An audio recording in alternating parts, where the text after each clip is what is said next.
गौर करिया वीर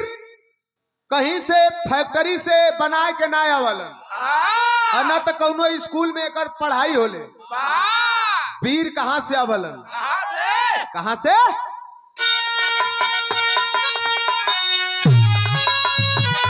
अरे तो पारुस पले, अरे पारुस पले गर्भ में बागियों के,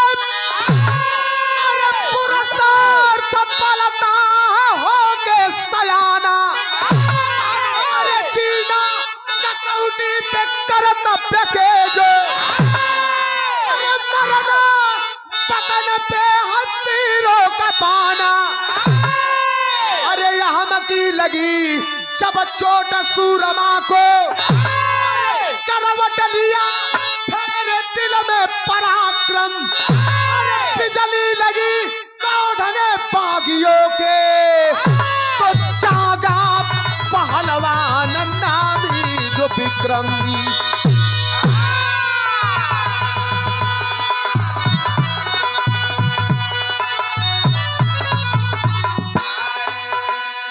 बिजली लगी काढ़ने बागियों के, तो जागा पहलवान नामी जो विक्रम। बिजली लगी काढ़ने बागियों के, तो जागा पहलवान नामी जो विक्रम। जेके वीर रस का आनंद लेवे कोई वीर रस का आनंद ले लही, जेके कुश्ती का आनंद लेवे कोई कुश्ती का आनंद ले लही। और बात इतिहास से मिली, बात इतिहास से मिली। राणा प्रताप और अकबर का लड़ाई लगल रहा हल्दी घाटी में। अकबर का सेना भारी पड़त रहल राणा प्रताप पे, लेकिन बाहरे चेतक राणा प्रताप का घोड़ा नहीं रहल, भाई रहल। किसी कवि ने लिखा है कि रणभीच चौकड़ी भर भर के चेतक बन गया निराला था। राणा की पुतली फिरी नहीं तब तक चेतक मुड़ जाता था। बाहरे चेतक एक लाइन गीत हो, कैसे?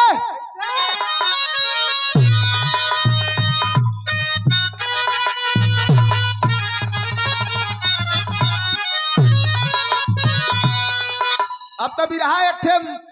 मर्द मेहरारू को होगल भैया। लोग कहला एक ठे लेडी कहला, एक ठे लेडा कहला, नहीं तो बिरहा हो बाप रे बाप। उस जमाना रहल, आप लोगन देखले हुआ, बतावे के का हो, आप लोग स्वयं साक्षी हुआ। नहीं रामदेव गुरुजी का, बुल्लू गुरुजी का जब बिरहा हुआ तो बात पे बात देखा ऐसा बात रहे। धून का काट धून से, भूमिका का काट भूमिका से, टेरी का काट टेरी से, खड़ी का काट खड़ी से, अब बिरहा का काट बिरहा से। बड़ा के तो मोबाइल धरा ही राती में, इतना राती के मोबाइल में कैसे चटियावत हो।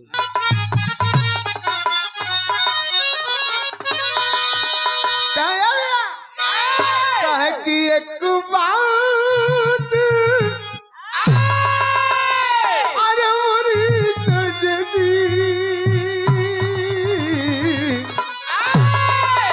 गठियालू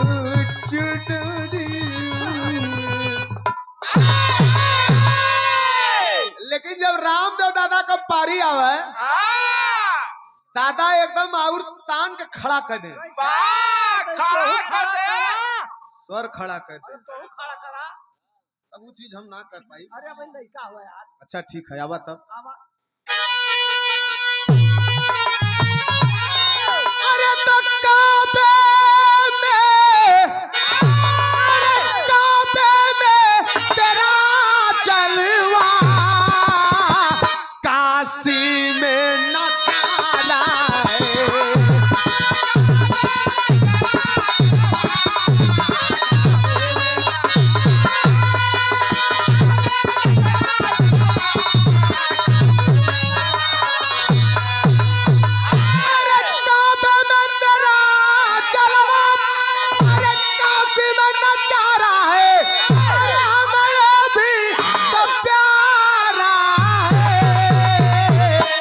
हमें वो भी तो क्यों ये असली है। ढोलक से फंस गल मेहरारू दिन जाना ढोलक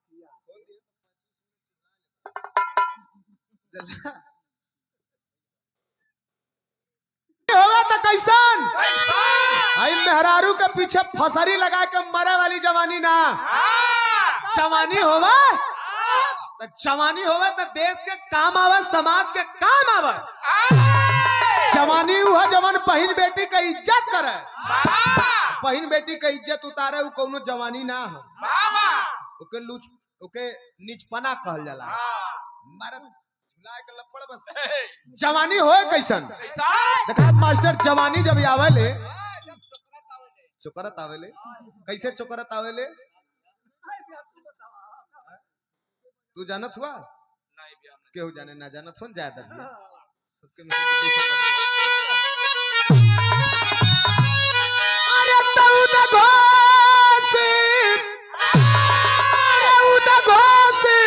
जवानी का पासा जंग मचाना है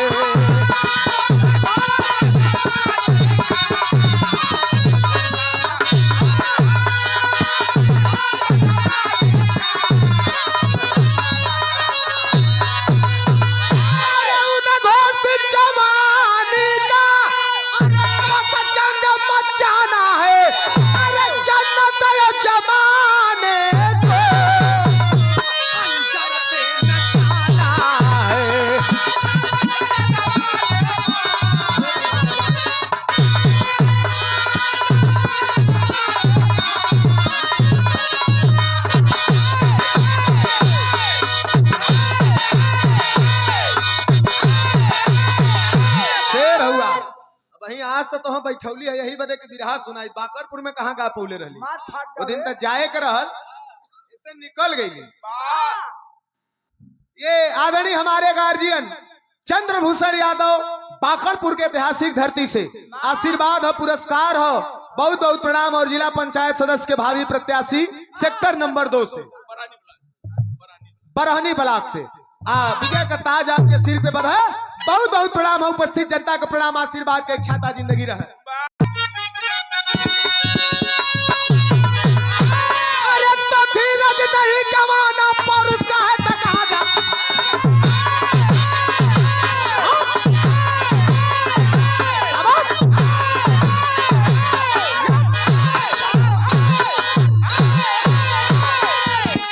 शेर हुआ पीछे कदम हटे ना चाहे उठे जनाजा अंतिम सतह के साथ जो जीवन को जोड़ता वो व्यक्ति इतिहास की धारा को मोड़ता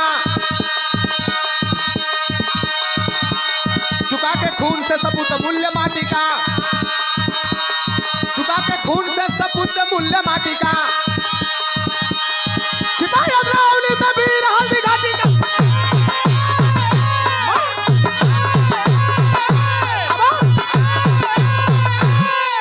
शेर होगा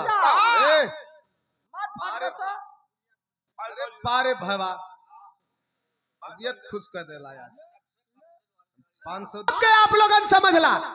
शेर हुआ देखा हमरे गुड्डू भैया की ओर से सम्मान लेला नहीं कहू के ना दी राणा प्रताप लड़त चेतक के ऊपर सवार भागत हुवन और 40 फीट का नाला रहे चेतक के झुक के चेतक के कान में कहलन कि अगर ये नाला डाक जाई तो जान बच जाई बाहरे चेतक हवा से रुख मोड़ के सनसनाट नाला डाक गया और नाला जब डकला तो ए पार से जब वो पार गईलन करेजा फट गया मुंह से ब्लड आ गया खून आ गया और वही जा चेतक साथ छोड़ देलन राणा प्रताप बड़ा दुखित हुवन आज भी आप लोग जैबा अमरावती के जंगल में तो चेतक का समाधि बनल हो आज भी नहीं तो नेट पे लोगों ने सर्च कर लिया राणा प्रताप धीरे धीरे जाए को ही अमरावती के जंगल में दिन बितावत हुवन घास को रोटी खात रहलन स्वाभिमान के खातिर लेकिन वही समय राणा प्रताप अकबर कहलस कि राणा प्रताप के संगे कुल कैली लेकिन उनके झुकाए ना पौली अकबर का एक सार रहना शमसुल कला एक उपाय लगेबा तुरंत झुक जाइए कला का कला कि अखाड़ा खनवा दा और कहदा कि हाँ कोई मेवाड़ के माटी पे पहलवान तैयार के हमारे साला शमसुल के पटक दे, मेवाड़ उपहार में दे दे। अकबर ऐलान कर देहलस, जब ऐलान कैलस तभी देखा बात राणा प्रताप के करेजे में साले लगल। जब साले लगल तो राणा प्रताप कहलन कि घायल अवस्था में ललकारत करे लाज नहीं लगत है, कैसन वीर हो। मन मसोस के बैठल हुआ तब तक रानी बिंदु आ गई। और रानी बिंदु जब अली तो कहलिन कि सैया का बात है, सारी बात बतौलन। तब रानी बिंदु एक बात कहलस, का कहलस,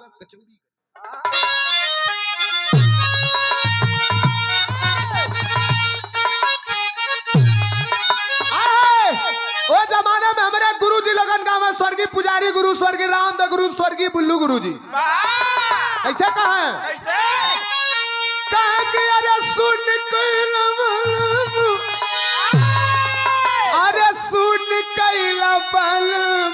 की कचौड़ी गली सुन कैला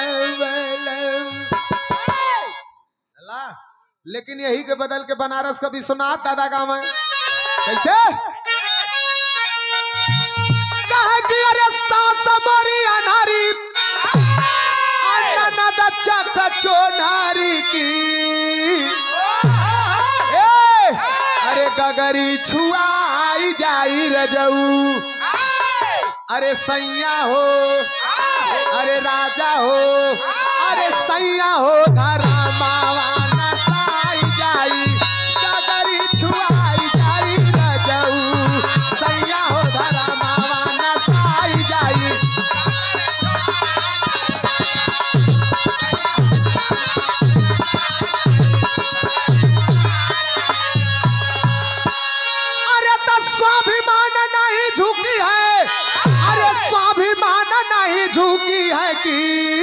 अरे झुकवले स्वाभिमान नहीं झुकी है, अरे झुक जाई भले या समान होगी, झुकवले स्वाभिमान नहीं झुकी है, झुक जाई भले या समान होगी।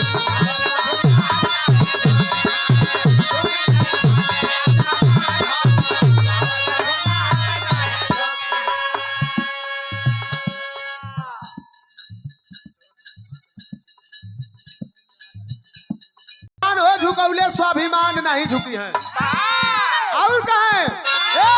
ज्योतिया सूरज के मिटाई का बदरिया,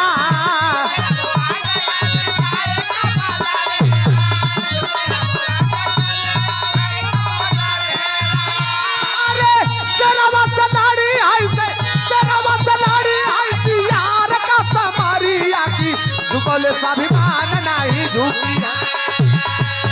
जियते ना चाही कुल के मान होगी, स्वाभिमान नहीं झुकी है, जियते ना चाही कुल के मान होगी।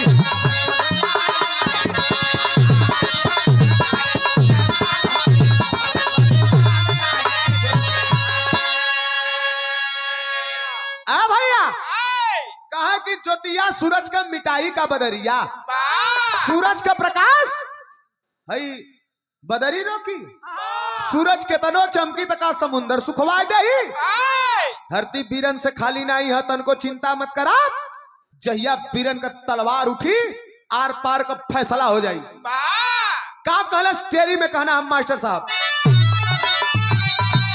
कैसे और बढ़ाला,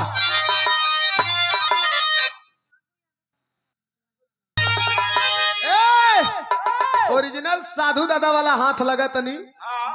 मट्टर साहब, इनाम तो पौला काफी आवा।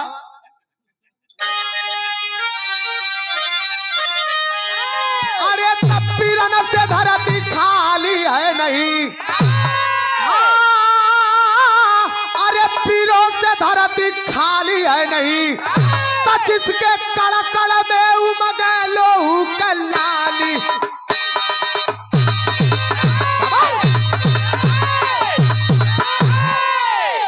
सही है,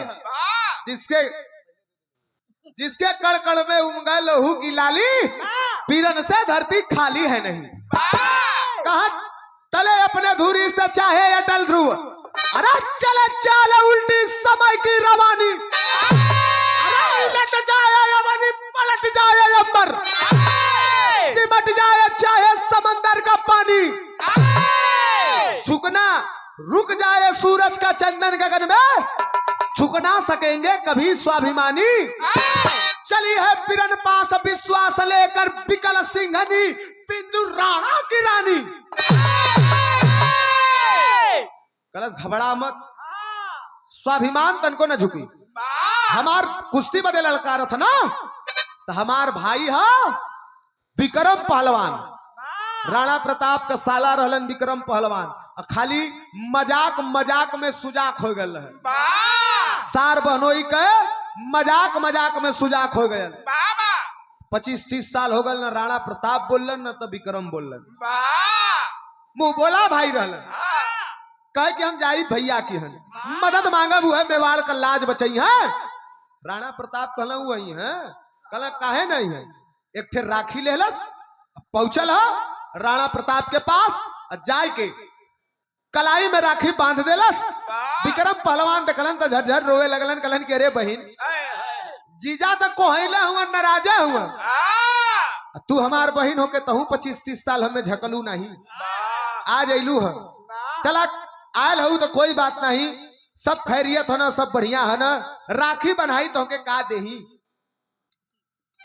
बिंदु कलश की भैया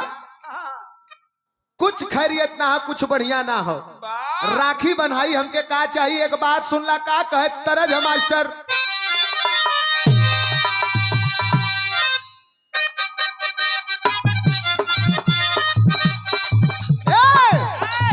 अरे अच्छा सिला दिया तूने मेरे प्यार का, कहो कहो अच्छा सिला दिया तूने मेरे प्यार का,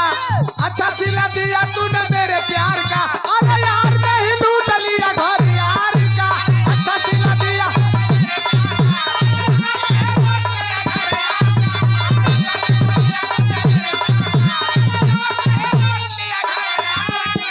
परम सम्मानित आप परमा यादव, आप मौसी का लड़का हुआ, 201 रुपया, बहुत बहुत प्रणाम। बिंदु का कहलस, अरे नैया को तूफान से संभालो हे बीरन, अरे नैया को तूफान से संभालो हे बीरन, अरे मर्यादा व्यवहार की बचा लो हे बीरन, अरे नैया को तूफान से संभालो हे बीरन, अरे मर्यादा व्यवहार की बचा लो।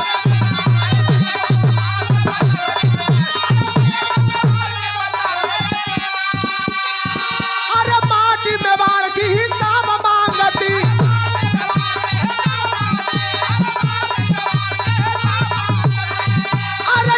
सवाल का जवाब मांगती,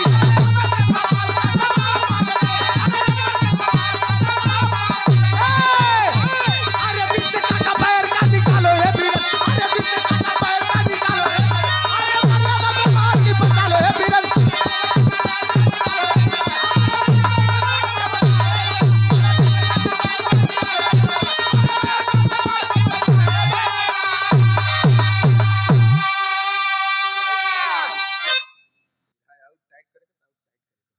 ए भैया कहे कि अकबर और राणा प्रताप का, राजू भैया बैठ जा, तो ही के देख कितना मिजाज में गावत है, तो ही उड़ गिला। कहे कि सुना अकबर चढ़ाई कैले रहल, हम लोग जंगल में दिन बितावत है घास का रोटी खाई के, और वहीं पे अकबर ललकार दिले हा कि मेवाड़ उपहार में दे दे, अगर कोई हमारे साला के आय के पटक दे के हो मेवाड़ के माटी में बीरता। अकबर कहलस कि कौन ललकारत है, कौन ललकारत है, कहे ए विक्रम कहला कौन ललकारत है, कहीं अकबर कहे कौने पहलवान पे तना नाच कैले है, कहा वही का सार हुआ समसुल, कल धात तरीके अमसुल समसुल, पटक के चढ़ जाए सीना पे बस टूट जाए हड्डी। अपने भाई के तना कमजोर मत समझे, और सुन राखी बनाई तो कही है दे, मेवाड़ तो कहीं उपहार में दे बहन, मेवाड़ का लाज बचाई भी बिरहा का शीर्षक हम मर्यादा मेवाड़ की, कह मेवाड़ का मर्यादा बचाई, घबराए मत। लेकिन विक्रम पहलवान कैसे कलन पेवर फिर रस का गीत हमारे स्वर्गीय रामदेव गुरु जी का में कैसे,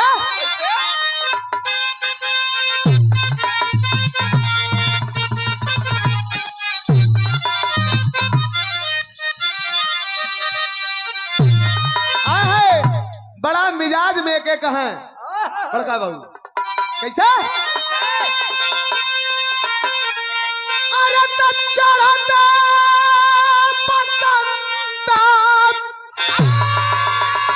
अरे चढ़ता पसंद अरे उड़ेला गरदीर मूरी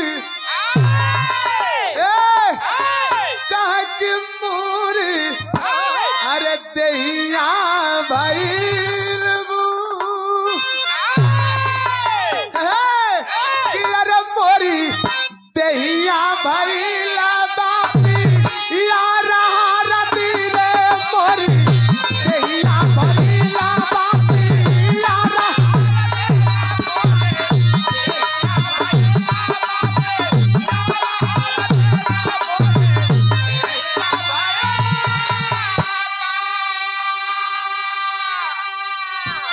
बेधलस ना अरे तो चढ़ता पसंद अरे उड़ेला गरदीर मूरी अरे दहिया भइल बा अरे प्योर रदीर मोरी दहिया भइल बा प्यार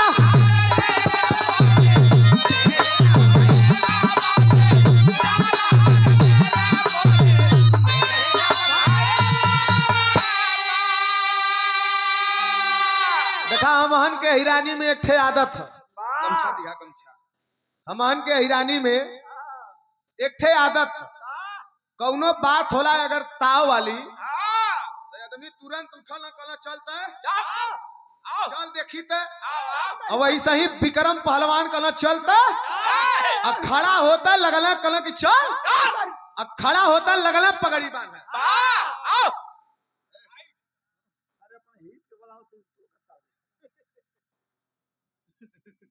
तई जोड़ो छुआ बांध के पगड़ी तब कहला कि सुन है बहिन का कहे ई देखा लाइन जवन हो बड़का बाबू ई बिरहा में ई लाइन हमरा ऊपर शूट करी हां जब ले जियब त ताव से गाय तक ताय से जहां करे ना वहां छोड़ के घरे बैठ जा ए भैया अरे तो बोलत करम की सुनिला अरे बोलत करम की सुनिला अरे पहिना हमारी रचियत अरे जियत अमुदाई के आगावा धू की न पागड़ी रे जियत अमुदाई के आगावा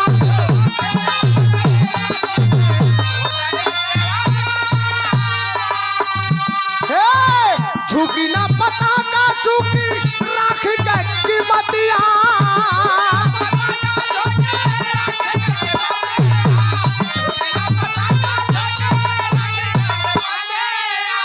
अरे ता झुकी ना पता का अरे झुकी राख के कीमतिया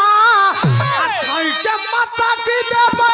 धाई के मसा की दे पे सब सुल के छतिया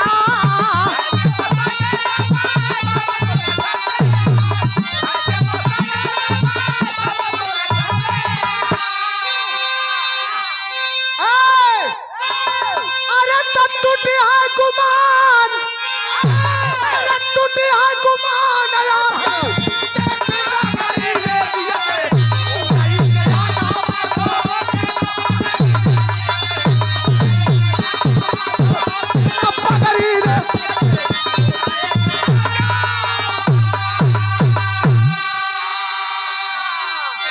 कहा सुना झुकी ना पताका चुकी राखी का कीमतिया देखा कि अरे झुकी ना पता का झुकी अरे राखी के कीमतिया भाई के मसा की दे पे समसुल के छातिया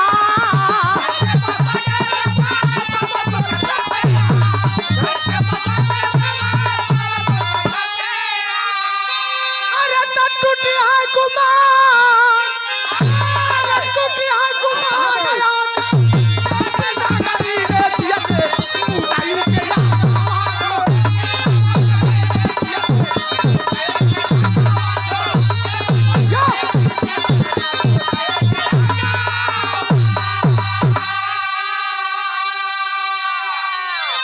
भैया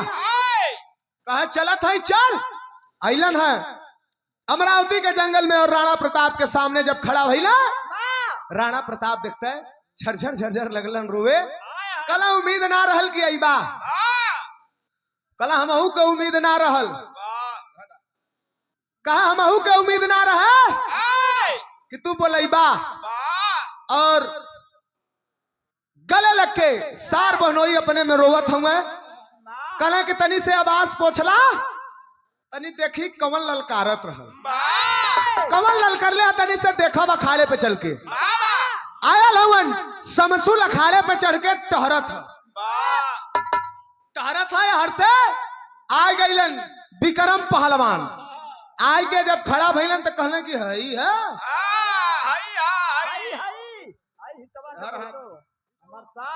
अच्छा ऐसा ना आप उस समसुल का बात होत रहल तो लोगन अपने में सार बनोई का रिश्ता जिन जोड़ा हाँ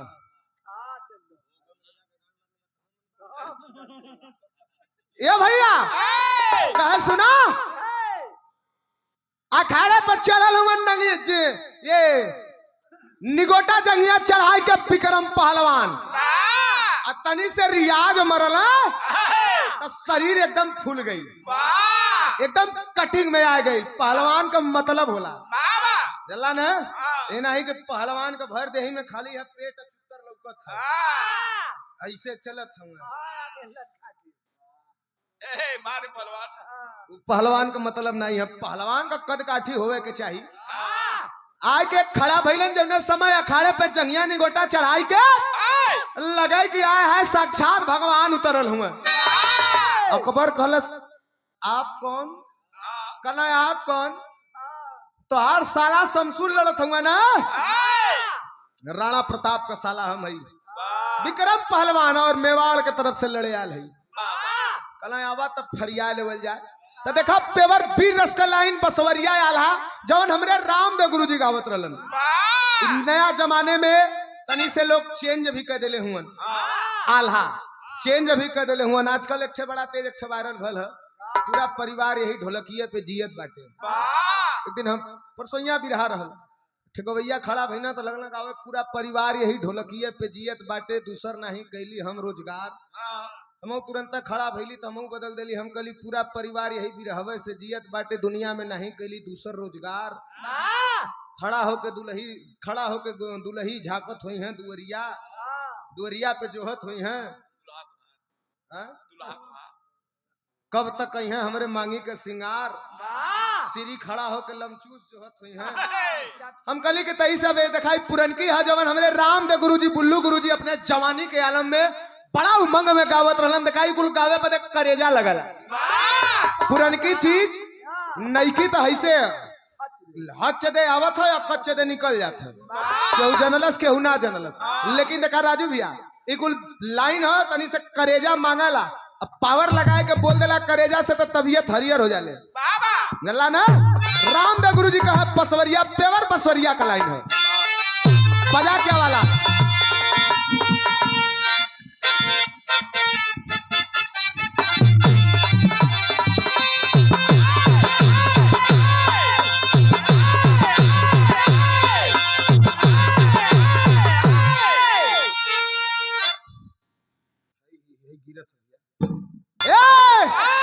अरे तो कसन गोटा तू नो पट्टा अरे ताली बाजल बाल लकार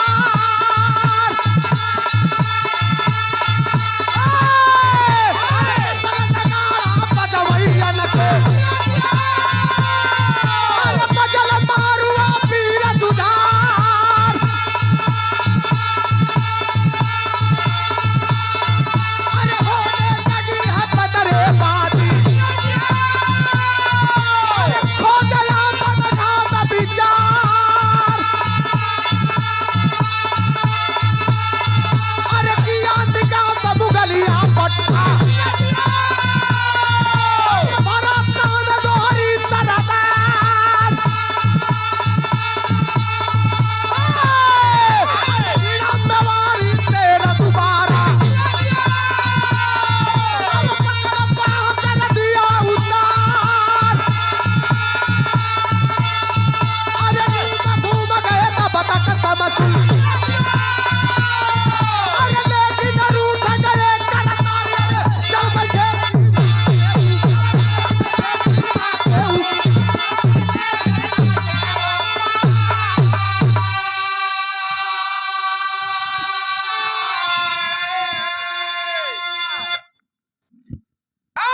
आपन आपन दाव दोनों जने लगावत हुन।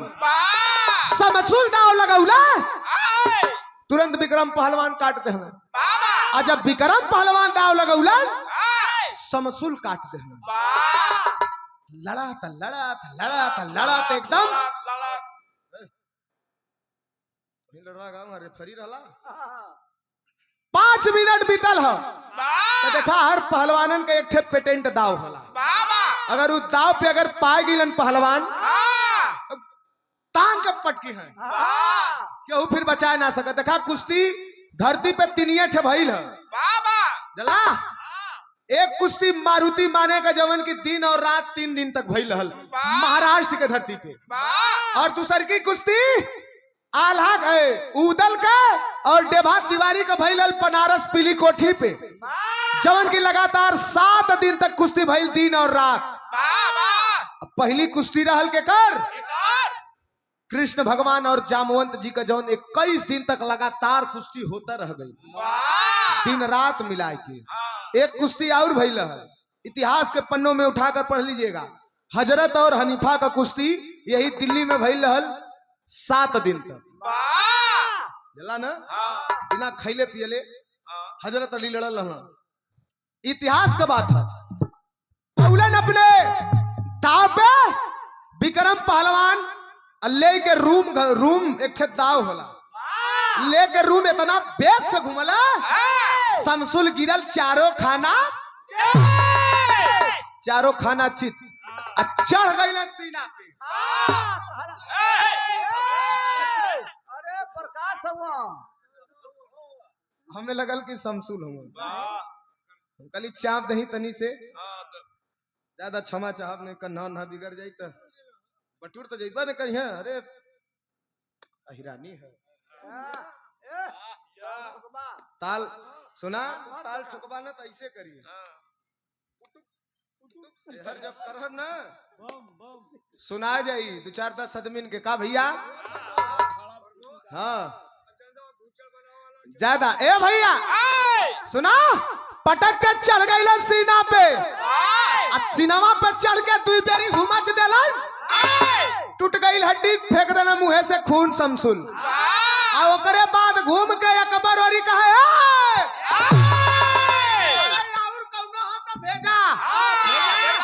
और कौनो हाथ भेजा यही चंगिया निगोटा पे पटकब। अकबर कलश के रे बाप रे सरवा हमरे ओरी कहे ललकार था हमहू से लड़ी का रे मास्टर साहब तब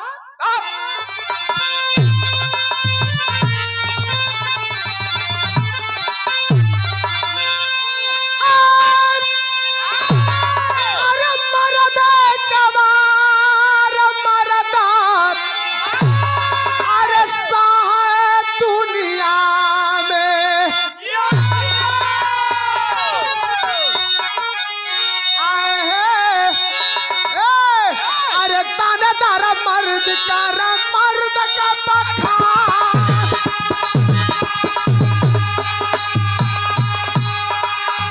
अरे दानेदार मर्द का बखान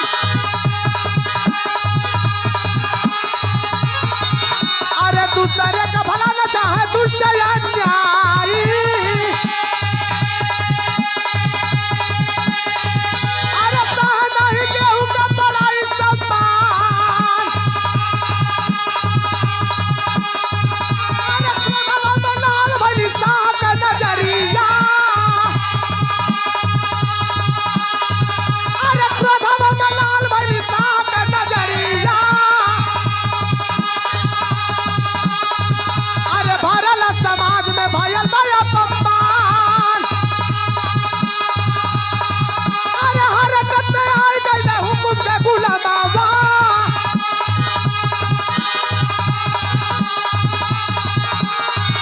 अरे तेरा भैला जलावा में तेरा सुजान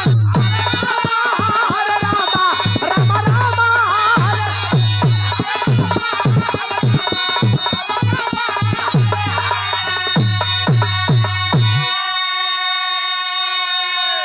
भैया अकबर देखा मर्द आदमी रही तो मर्द का बखान करी। अकबर रहल मर्द करे अंदर मर्द ही रहल कलश की 12 वीर 12 शेर बड़ा शानदारी से लड़ला, लेकिन साथे साथे एक थे और काम कर देला कि हमार भरल महज्जत में बदनामी करा देला, हमारे सार के पटक देला, हमारे साला के अपमानित हो गई। तुरंत सैनिकन के आवाज दिलन, सैनिक तुरंत पकड़ के कैद कर लेलन। कैद कैले के बाद एक दाव और खेलला सकबर, ऐलान करौलस कि राणा प्रताप जिस जंगल में जहां भी छिपे हो आकर के मेरे सामने नतमस्तक हो जाओ, मेरी गुलामी स्वीकार कर लो, मेरी स्वाधीनता स्वीकार कर लो, वरना इतहार साला आना नाहक मारल जाई। अकबर अमरावती के जंगल से बाहर की ओर निकले लगलन सुन के कि अपने साला के आना नाहक न मरे दे। आए है तब तक एक आदमी भागल भागल आयल, कलश के अरे राजन रुक जाइए, यह पत्र आया है, पत्र को पढ़ लीजिए और मेरा विश्वास है अगर पत्र पढ़ लेंगे तो आपका बढ़ता हुआ कदम रुक जाएगा। अकबर राणा प्रताप खोल के जब वो चिट्ठी पढ़े लगलन तो वो चिट्ठी के कर रहा है उनके साला विक्रम का। कल कैसे लिया इला, कल समझ रहा जान पे खेल के बड़ी जद्दोजहद सह के बड़ी मुश्किल से आपके पास लेके आयल है। पढ़ला तीनिया लाइन लिखले रहलन। पहली लाइन का लिखले रहलन,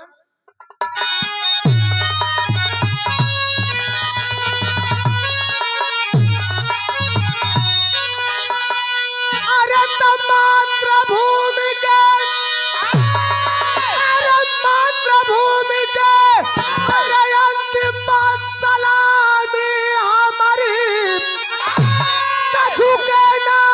अरे पावन पलितनिया पीरन के पगड़ी।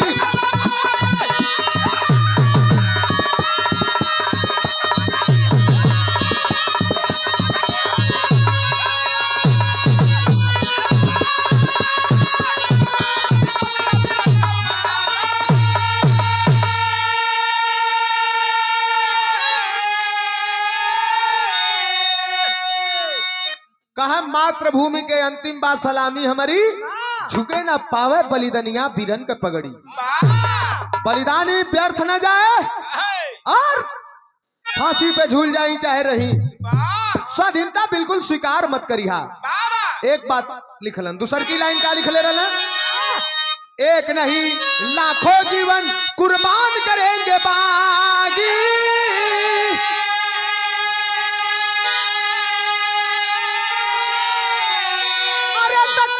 मां के दामन में लगने न देंगे दागी, अरे आग बन जाए जवानी बीरन के पगड़ी। कल एक ना 1 लाख जीवन कुर्बान कर दो माई के खातिर, देश के खातिर, माता मही के लिए 1 ना 1 लाख जीवन कुर्बान हो,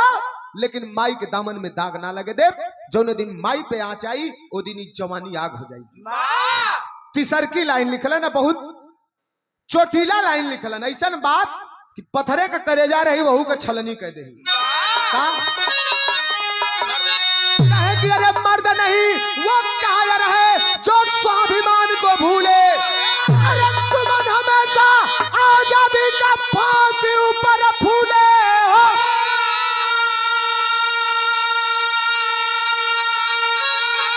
अरे झूले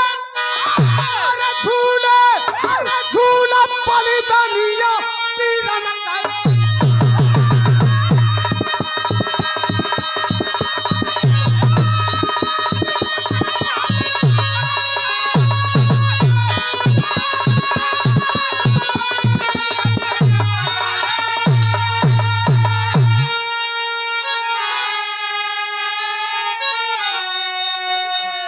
अरे गुरु बिहारी गुरु गणेश गुरु रामलाल ललकारे, अरे बच्चन गाते कभी चंद्रिका ताव से सबको मारे हो।